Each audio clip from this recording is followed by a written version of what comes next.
Also this spring I done a bunch of bench grafts. I got 25 rootstocks and I put 16 bench grafts on.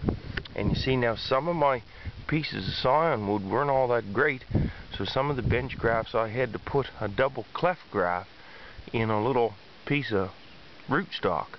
But it looks like there's some growth coming on both of those.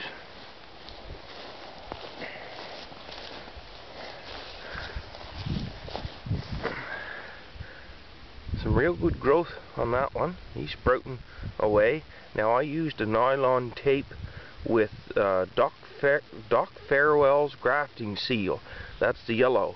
The green you see underneath there is the tape, so I'll have to come down with my knife and cut that. It's a nylon tape, so it's not gonna rot away by itself.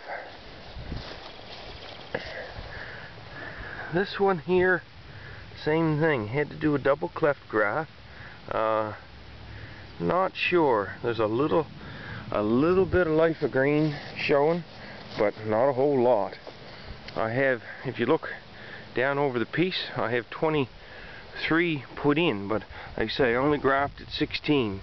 Two of the, I would say just about for sure, that aren't going to make it, I put in 2 Cortlands, a red Cortland and just a regular Cortland, and neither one of the Cortlands showed away.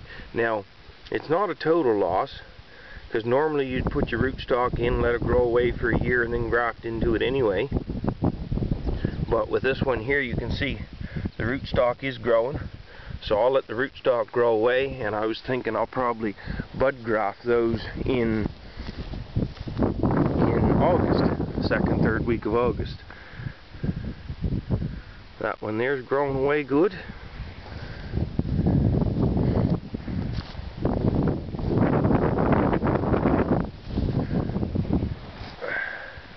This one's growing away nice. That there's probably one of my, well, I was going to say I have a pretty limited experience in the apples that I eat, but out of the 24 apples that I have tried in my lifetime, that's probably one of my favorite. That's a Jonah Gold, and he is definitely one of my favorites. And there I think is a Honey Crisp, and he's growing away nice.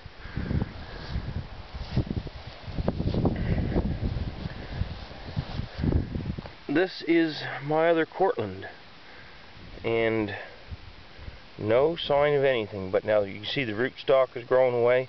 I'll just hopefully I can get some bud sticks from the same person that I got the scionwood from, and I'll come down and I'll graft some buds into it later on this summer. There's a double cleft graft that's growing away nicely. I'll come down later on and I'll cut one of those out of there, whichever one looks like the weaker one. I'll cut one out and I'll let the other one grow away. That one's growing away nice.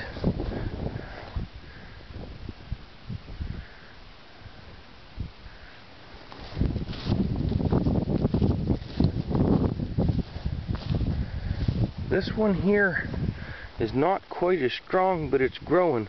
I don't know if it's a common thing or not, but I had a couple of my scionwoods, when the leaves opened up, they come into bud. So I took the buds out of the middle of that. I don't know if that's a common thing, but I had a couple of the grafts that I done this year. When they opened up, they come into 5 or 6 flowers. So I knew they weren't going to carry an apple, so I snipped the flowers off. And that one's growing away nice. And so far, this one's growing away. So far in the bench grafting, my tally out of would be 14 growing, out of 16 with maybe one of those 14 is maybe. The one down there in the corner, it's growing, but I don't hold a whole lot of hope out for him just yet. Now this was something, this is, for anybody to watch my pear video, I got my espalier posts and wires up. I'll video more about that later. But this here spot here, it's kind of a bonus spot. I saved 3 of my rootstocks out, and this I'm gonna start like a little nursery bed that'll propagate more rootstocks. Now, rootstocks aren't that expensive, but the trouble around here with rootstocks is you have to order them at least 6 months in advance, and usually your minimum order is about 50, and I think they're about $1.75 a piece. So, you know, $75, $80. I really don't need 50 at a time, so I thought if I started 3 here that I could propagate my own trees off of, that would solve having to order things in advance and having to pay out $70 or $80 and then take half your day to drive to get them, and $20 worth of gas. So I thought I'd give this a go. Now, all the other little sticks you see out around there, those are all the end pieces that I cut off my rootstocks that I bench grafted into. Now, I threw them in a pail of water for a day or 2, and all I did was I come out and I stuck them in the ground. And that was, probably 3 weeks ago. Now, that one there doesn't look so great, but if you see most of them, I'd say that one there's probably dead. But if you see these ones, they look like they're growing away pretty good. So even if I get 3 or 4 more out of the 16 that I put in there that put out roots and grow, hey, bonus. That's all that was. Free apple trees, because I bought and I paid for those, and those were the tops off of these ones. So, I done a video about my tiller. I tilled probably 20 minutes with it and the old motor died. So I had to break the new motor out of the shed and put it on. I shouldn't say it died, it'll run, but it won't haul itself no more. So I had to take the new one, and I got a 5 horsepower. If it's even a quarter the motor the old one is, it'll be a good motor. Have a great one.